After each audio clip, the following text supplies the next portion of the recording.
ना मोमिनों के ना काफिरों के कलाम पर। आओ साइंस का नजरिया भी आजमाएं इस्लाम पर।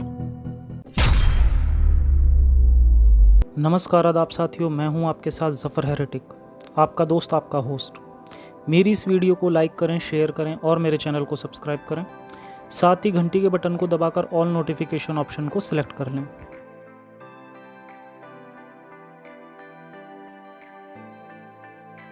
सात आसमान और सात ज़मीनें, वो अनसाइंटिफिक इस्लामिक कॉन्सेप्ट जो हम बचपन से सुनते आए हैं, और आज की इस वीडियो में हम इसी टॉपिक को डिस्कस और एक्सपोज भी करेंगे।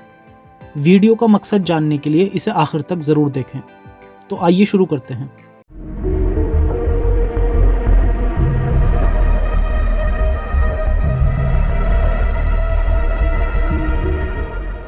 मज़हब इस्लाम एक ऐसा मज़हब जिसमें यह बिलीव किया जाता है कि सूरज ज़मीन के चक्कर लगाता है और ज़मीन चपटी है किसी कालीन की तरह। अपनी इस वीडियो में मैंने इस बात को प्रूव भी किया है। आज की वीडियो में इस्लाम की इस दुनिया को लेकर नासमझी का एक और एग्जाम्पल मिलेगा, जो और साबित करता है कि इस्लाम एक झूठा मज़हब है जिसमें केवल बेसिर पैर की बातें हैं। जी, भाई ने सवाल किया कि सात आसमान और सात ज़मीन का क्या मामला। तो देखिए, ना ही हमने सात आसमान देखे और ना ही हमको सात ज़मीनों के बारे में कुछ मालूम है। दोनों ही बातें वो है जो कुरान और हदीस ने कह दी, बता दिया कि सात आसमान सात ज़मीन, कह दिया। सिर्फ समझ रहे बात को आप, देखा ना सात आसमान ना सात ज़मीन का हमने। ठीक, तो जैसे आसमान पे ईमान लाते हैं, ज़मीन पे भी ईमान लाए, सात होंगी, कैसी क्या वल्लाहु आलम, बिस हम नहीं जानते उसकी क्या तफसीलात होंगी। अब ये अलग बात है, कुछ लोगों ने बड़ी मंतिकी काम किया इस पर, बड़ी किताबें मैंने देखी। एक साहब ने किताब लिखी, सात आसमान सात ज़मीन। तो सात ज़मीन कौन हो? फिर हर ज़मीन पे इंसानियत, फिर हर ज़मीन पे अल्लाह के रसूल भेजे गए, तो सात अल्लाह के रसूल, सात इंसान, और पता नहीं क्या क्या मंतिकी बातें। देखिए, कुरान ने कहा है, एक ही जगह कहा ज़मीन के ताल्लुक़ से सात का अल्फाज इस्तेमाल किया, ठीक है, लेकिन बहरहाल वल्लाहु आलम किस माने में। लेकिन आसमान के ताल्लुक़ से तो बिल्कुल सबा समावातिन तिबाक़ा, बार बार कहा कि सात आसमान जो मुख्तलिफ़ तबक़ों में एक पे एक है, उस ताल्लुक़ से कहा। तो सात आसमान है, सात ज़मीन है, कैफियत हैयत हम नहीं जानते कैसी होंगी, कहाँ होंगी, वल्लाहु आलम बिस्सवा। बस जैसे आसमानों पे ईमान लाया, ज़मीन पे वैसे बहरहाल हम ईमान लाते हैं। तो आज की इस वीडियो में इस्लाम से साबित किया जाएगा कि सात आसमान और सात ज़मीनें भी होती हैं, और सातों ज़मीनों को अल्लाह ने कालीन की तरह बिछा दिया है। शुरुआत सात आसमानों के कॉन्सेप्ट से करते हैं, जिसका सबूत कुरान की इस आयत से मिलता है। कुरान 2:29, वही तो है जिसने तुम्हारे लिए ज़मीन की सारी चीज़ें पैदा की, फिर ऊपर की तरफ तवज्जो की और सात आसमान को ठीक तौर पर तैयार किए, और वो हर चीज़ का इल्म रखने वाला है। तो आसमान के बारे में तो कुरान में वजाहत मिलती है, वजअलना फौक़कुम सबअन शिदादा, जी, कि हमने तुम्हारे ऊपर सात मजबूत आसमान बनाए हैं। ठीक है। अलम तरौ कैफ़ खलक़ल्लाहु सबअन शिदादा, कि तुम देखते नहीं हो कि अल्लाह ने कैसे सात मजबूत आसमान बनाए। तो ये जो सात मजबूत आसमान हैं, इनसे हदीस से और कुरान से पता चलता है इनकी मजबूत छत है। हम अच्छी तरह जानते हैं कि आसमान एक्चुअली में कुछ नहीं है। जो नीली छत हमें दिन के समय दिखाई देती है, वो सूरज की रोशनी की वजह से नीली दिखाई देती है। अदरवाइज आसमान जैसा कुछ नहीं है। रियलिटी हमें रात में दिखाई देती है जब अंधेरा होता है और यूनिवर्स के तारे दिखाई देते हैं, और ये यूनिवर्स इतना बड़ा है कि अल्लाह भी इसके सामने बौना ही दिखाई देता है, क्योंकि उसके हिसाब से तो ये तारे तो सजाने की छोटी छोटी लाइट्स हैं जो एक दिन बुझ जाएंगी और ज़मीन पर भी आ गिरेंगी।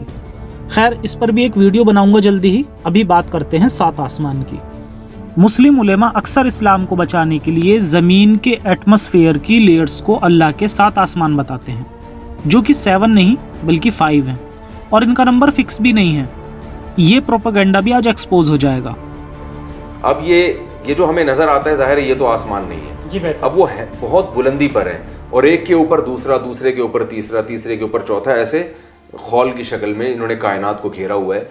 लेकिन चूंकि कुरान ने ये नहीं बताया कि वो कितने फासले पर हैं, लिहाजा ये एतराज़ के साइंसदानों ने तो कहाँ कहाँ तक पहुँच गया मगर उनको आसमान नज़र नहीं आया, ये एतराज़ गलत है।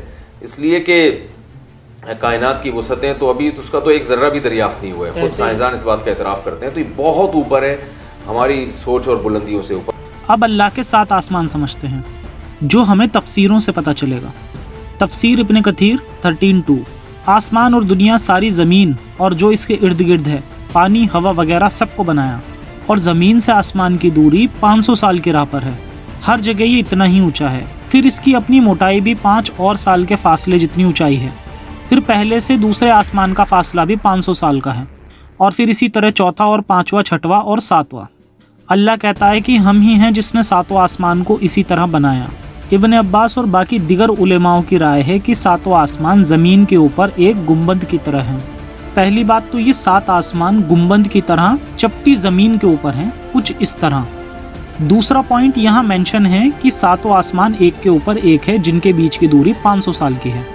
वैसे तो ये 500 साल की राह किस तरह से चलने पर है ये क्लियर नहीं है, लेकिन फिर भी मेजॉरिटी लोगों का मानना है कि ये पैदल चलना है। चलिए देख लेते हैं कहाँ होंगे ये आसमान। अगर एक इंसान 4 किलोमीटर प्रति घंटा की रफ्तार से चले तो 500 साल में 1,75,00,000 किलोमीटर लगभग चलेगा। ज़मीन के एटमॉस्फेयर की लेयर्स केवल 500 किलोमीटर के अंदर ही ख़त्म हो जाती हैं। तो ये आसमान कहाँ होगा? हमारा चांद 3,75,000 किलोमीटर है और मंगल 5,50,00,000 किलोमीटर। तो मतलब कि आसमान चांद से दूर है और हमारी अर्थ और मार्स के बीच में कहीं है। आई होप मुझे समझाने की ज़रूरत नहीं है कि इस जगह कोई आसमान नहीं है और ये सब कोरी बकवास है। बाय द वे, नासा ने लगभग उतनी ही दूरी से अर्थ की एक फ़ोटो ली है जहां से हमारी प्यारी ज़मीन कुछ ऐसी दिखती है, जो कि गोल भी है और 7 आसमान और 7 ज़मीन की इस्लाम की बकवास से कोसों दूर है। कुरान में सिर्फ 7 आसमानों का ही नहीं, 7 ज़मीनों का जिक्र भी मिलता है। कुरान 65:1-2, अल्लाह वो है जिसने 7 आसमान बनाए और ज़मीन की किस्म से भी उन्हीं की तरह। तो 7 मजबूत आसमान तो छत की तरह है जिन्होंने कायनात को एक हॉल में लिया हुआ है जी। लेकिन ज़मीनें 7 किस तरह की हैं इसका कुरान ने कहीं भी वजाहत नहीं की है, ना हदीस में इसकी वजाहत मिलती है। तो बाज़ उलमा ने कहा कि शायद उससे ज़मीन में कोई 7 परतें हों, कोई दर्जात हों, जिसको 7 ज़मीनें कहा गया है। बाज़ ने 7 बर्र आज़म से ताबीर किया है और के 7 मुख्तलिफ ख़ित्ते हैं, और बाज़ ने कहा है कि ऐन मुमकिन है जैसे हमारे एक निज़ाम शमसी है, इसके गिर्द ज़मीन घूमती है, तो ऐसे 6 और निज़ाम शमसी हों, ठीक है, बिल्कुल इसी तरह के दूसरे आसमानों में हों। तो जिस चीज़ को कुरान ने मुबहम रखा है, हम यकीनी तौर पर जब तक कोई साइंसी दरियाफ्त या तो हमें कुरान और सुन्नत में मिलती है उसकी कैफियत, या कोई मुशाहिदे पर मुशाहिदा हो जाता, तो ना हमारे पास मुशाहिदा है और ना कुरान में या हदीस में कहीं इसकी वजाहत मिलती है। उनकी पोल ये बाकी की दलीलें भी खोल देंगी, जैसे कि यह हदीस साही बुखारी 2452, रसूल ने फरमाया जिस शख्स ने नाहक किसी की ज़मीन का थोड़ा सा भी हिस्सा ले लिया तो क़यामत के दिन इसे 7 ज़मीनों तक धंसाया जाएगा। हमारी ये ज़मीन चपटी नहीं गोल है, इसलिए 7 ज़मीनों के कॉन्सेप्ट यहाँ अप्लाई ही नहीं होता। पर हमारे मोहम्मद साहब ने आसमान की तरह ज़मीन की दूरियाँ भी बताई हैं और वहाँ भी वही गप मारी है जो आसमान की दूरी को लेकर मारी थी। इसके भी मैं आपको कई रेफरेंस दे देता हूं जो आप खुद से वेरीफाई कर सकते हैं।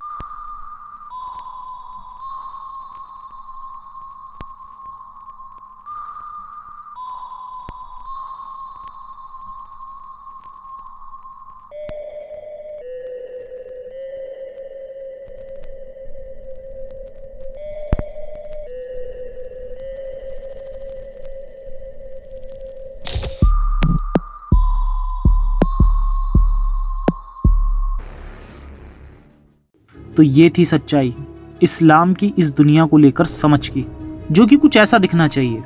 आजकल बहुत सारे इस्लामिक प्रोपेगेंडा फैलाने के चैनल आपको मिलेंगे जो इन बकवास बातों को आज के साइंस से जोड़कर दिखाने की कोशिश करते हैं ताकि आप लोग बेवकूफ़ बने रहें और उनकी दुकान चलती रहे।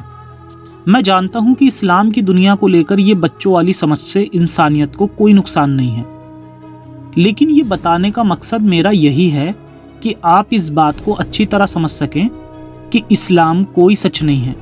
ये बाकी मज़हबों की तरह इंसानों का बनाया मज़हब है जिस पर फ़क्र करना तो दूर की बात है। इसे जानकर भी मानने पर आप एक बेवकूफ़ से ज़्यादा कुछ नहीं है। वैसे तो आज के समय में सारे मज़हब एक बिजनेस से ज़्यादा कुछ नहीं है, लेकिन दुनिया के सभी मज़हबों में देखा जाए तो मुस्लिम्स ही इस्लाम को लेकर सबसे ज़्यादा कट्टर होते हैं और इस्लाम की बाकी गंदी टीचिंग से इंसानियत को नुकसान पहुँचाते हैं। और यही रीज़न है कि मेरे जैसे मुल्हिद लोगों को उनकी आंखें खोलने के लिए आगे आना ही पड़ता है।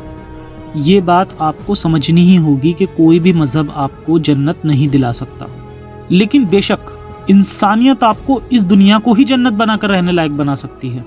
तो आइए इस झूठ से पीछा छुड़ाएं और साइंस को अपना मददगार बनाएं, क्योंकि इंसान के बुरे वक्त में यही काम आता आया है और आगे भी यही काम आएगा। अपने बच्चों को मदरसे की नहीं बल्कि स्कूल की तालीम दें, ताकि वो भी दुनिया के लिए कुछ कर सकें और उनकी ज़िंदगी एक झूठ के साथ ना बीत जाए। और आखिर में सभी से गुजारिश है कि मेरी इस वीडियो को ज़्यादा से ज़्यादा लोगों तक पहुँचाएँ, ताकि आपकी जनरेशन्स एक अच्छा कल देखे, ना कि मज़हबों के नाम पर मारकाट या लूटपाट। तो आज के एपिसोड में इतना ही, फिर मिलेंगे एक नए एपिसोड में एक और टॉपिक के साथ। तब तक के लिए सुरक्षित रहें और अपना और अपनों का ख्याल रखें। जय हिंद, साइंस हाफिज़।